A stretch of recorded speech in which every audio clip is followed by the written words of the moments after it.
It's been long time কোনো video upload করছি না, তাই ভাবলাম একটা ভিডিও আপলোড করেই দিই। বিগিনিং অফ রামাদান যারা ভেবেছিলে এই রমজানে তো 10 থেকে 20 কেজি ওজন কমিয়ে ফেলবো, this video is only for you, cause I'm gonna tell you how to do this. Well, if you are very concerned about your health and also disciplined, তাহলেই তুমি এই কাজটা করতে পারবে। আদারওয়াইজ চেষ্টা করারই দরকার নাই, ছেড়েই দাও। কারণ 10-12 বছর ধরে যে ফ্যাট তুমি গেইন করেছো সেটা হচ্ছে এক মাসেই তো লুজ করা সম্ভব না, যদি তুমি অনেক বেশি কনসার্ন না হয়ে থাকো।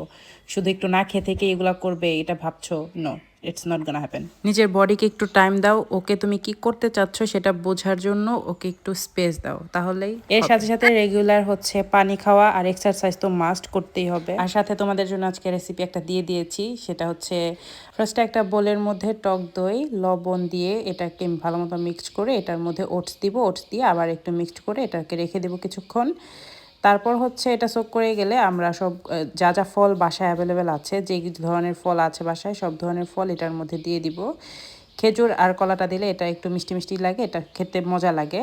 না দিলেও কোনো সমস্যা নাই, যেই ফল যার যার বাসায় অ্যাভেলেবেল আছে সেটাই দেওয়া যাবে, কোনো সমস্যা নাই। আমি এখানে হচ্ছে স্ট্রবেরি, মাসমেলন, ওয়াটারমেলন, বেনানা, তারপর হচ্ছে খেজুর, এগুলো সব দিয়ে। আর যেহেতু এখানে টক দই ব্যবহার করা হলো, আল্লাহর ওয়াস্তে কেউ এখানে চিনি মিক্স করো না। ডায়েটের সময় সুগারটাকে একদমই অ্যাভয়েড করতে হবে, খাওয়াই যাবে না, হারাম বলতে হয়।